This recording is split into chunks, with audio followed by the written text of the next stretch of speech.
शहर से दूर वीरान और सुनसान पहाड़ी पर तांडव हवेली खड़ी थी। एक ऐसा नाम जो बरसों से लोगों के दिलों में डर और रहस्य का दूसरा नाम बन चुका था। हवेली की खामोश दीवारें और जर्जर छतें जैसे हर रात कोई अनकहा राज अपने भीतर समेटे रखती थीं। कहते हैं यहां कभी भयानक तांडव हुआ था। कोई इसे शिव का प्रलयंकारी नृत्य मानता तो कोई आत्माओं की चीखें सुनने का दावा करता। हवेली के गलियारों में अजीब सी सिहरन हमेशा महसूस होती थी। हवेली की दीवारें काई से ढकी थीं और टूटी खिड़कियों से आती तेज हवा में दर्द की कराह और किसी के रोने की आवाजें अक्सर सुनाई देती थीं। हर कोना जैसे किसी पुराने जख्म की कहानी कहता था। सूरज ढलते ही हवेली पर ऐसी गहरी खामोशी छा जाती जो किसी भी शोर से ज्यादा डरावनी और भारी लगती थी। रात के अंधेरे में हवेली की परछाइयां और भी डरावनी हो जाती थीं। गांव वाले हवेली की तरफ देखने से भी डरते थे। बच्चों को सख्त हिदायत थी कि हवेली के पास न जाएं और बड़े भी हवेली का नाम सुनते ही चुप हो जाते थे। इस हवेली के मालिक ठाकुर भानु प्रताप की रहस्यमयी मौत के बाद उसके वारिस आर्यन और रिया हवेली बेचने आए थे। दोनों भाई बहन के लिए यह बस एक सौदा था, लेकिन गांव वालों के लिए यह एक बुरा सपना था। उनके लिए यह बस एक पुरानी इमारत थी, लेकिन हवेली अपने मेहमानों का इंतजार कर रही थी। हवेली के दरवाजे जैसे खुद ब खुद खुल गए, मानो किसी अनदेखी शक्ति ने उनका स्वागत किया हो। जैसे ही उनकी कार हवेली के गेट से अंदर दाखिल हुई, एक ठंडी हवा ने उनका स्वागत किया। हवेली के आंगन में सूखे पत्तों की सरसराहट और कोहरे की चादर ने माहौल को और रहस्यमय बना दिया।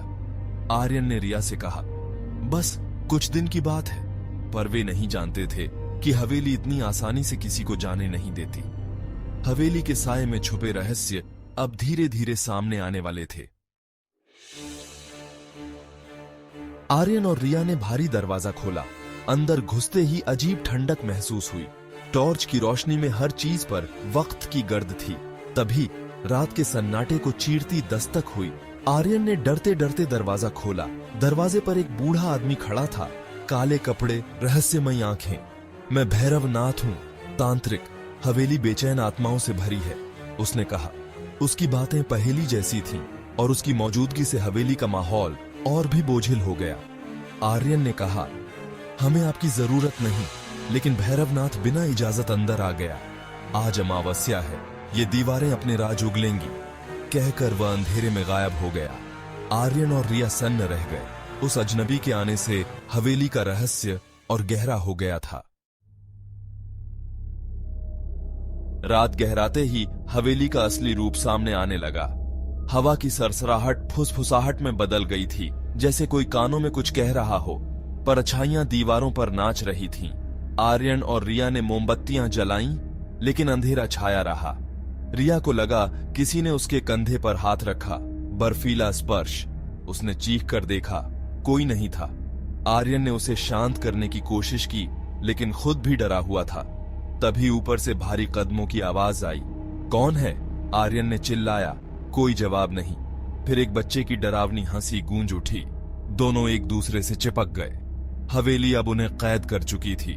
तांत्रिक की बातें उनके कानों में गूंज रही थीं। आज रात ये दीवारें अपने राज उगलेंगी। आधी रात के सन्नाटे में हवेली की दीवारों के बीच अचानक दर्द भरी दबी हुई चीखें गूंजने लगीं। ये चीखें इतनी डरावनी थीं कि हवेली की पुरानी दीवारें भी कांप उठीं और हर कोना जैसे किसी अनदेखे डर से भर गया। रिया ने अपने कान बंद कर लिए, लेकिन आवाजें उसके दिमाग में गूंजती रहीं। हर चीख उसके दिल की धड़कन बढ़ा रही थी और वह बुरी तरह कांपने लगी थी। आर्यन ने डरते डरते टॉर्च उठाई और हिम्मत जुटाकर अंधेरे गलियारे में आगे बढ़ा। हर कदम के साथ उसके पैरों के नीचे फर्श चरमराने लगा और उसकी सांसें तेज हो गईं। जैसे ही वह हॉल में पहुंचा, अचानक सारे दरवाजे जोर से बंद हो गए। हवेली में एक अजीब सी गूंज फैल गई, मानो कोई अदृश्य ताकत उन्हें कैद कर रही हो।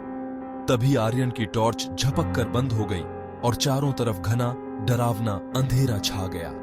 अब वे दोनों पूरी तरह अंधेरे में फंस चुके थे। आर्यन ने घबराकर रिया को पुकारा, लेकिन उसे कोई जवाब नहीं मिला। उसकी आवाज भी जैसे हवेली की दीवारों में गुम हो गई। तभी अचानक एक मोमबत्ती अपने आप जल उठी।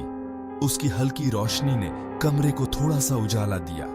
उस मोमबत्ती की रोशनी में दीवारों पर खून के ताजा धब्बे दिखने लगे और गलियारे के अंत में एक औरत का डरावना साया खड़ा था। उसकी आंखों की जगह खाली गड्ढे थे जिनसे ताजा खून बह रहा था। वह साया बिना आवाज किए धीरे धीरे आर्यन की तरफ बढ़ने लगा, जैसे उसकी हर हरकत पर नजर रखे हुए हो।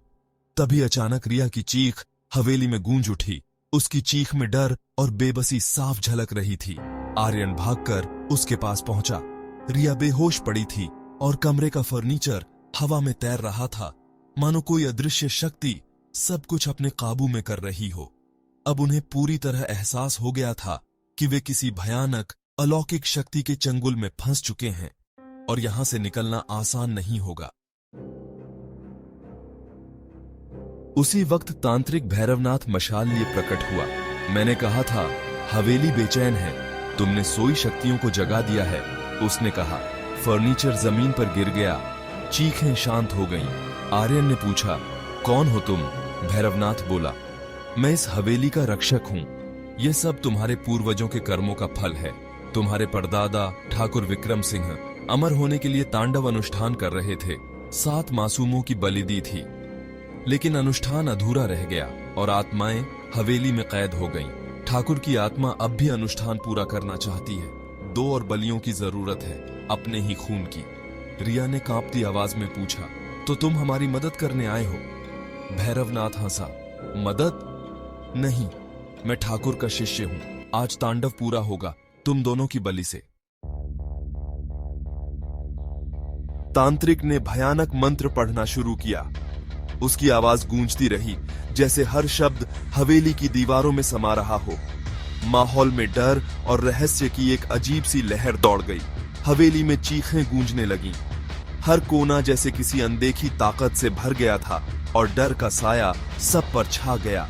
जमीन पर गोला बना था, चारों तरफ खोपड़ियां और जलती हुई दिए रखे थे। यह सब किसी भयानक अनुष्ठान की तैयारी थी। तांत्रिक ने आर्यन और रिया को गोले में आने का इशारा किया। दोनों डरे हुए थे, लेकिन उनके पास कोई और रास्ता नहीं था। तुम्हारे परदादा अमर होना चाहते थे, उसकी आवाज में लालच और पागलपन साफ झलक रहा था। आज तुम्हारी बलि से वह फिर जीवित होंगे, उनकी आत्मा मेरा शरीर लेगी, तांत्रिक बोला। उसकी आंखों में एक अजीब सी चमक थी। अब सब साफ था, वह ठाकुर की आत्मा को अपने अंदर बुलाना चाहता था। आर्यन और रिया को असली खतरे का एहसास हो गया। आर्यन ने रिया की तरफ देखा। डर के बावजूद उसकी आंखों में लड़ने का इरादा था।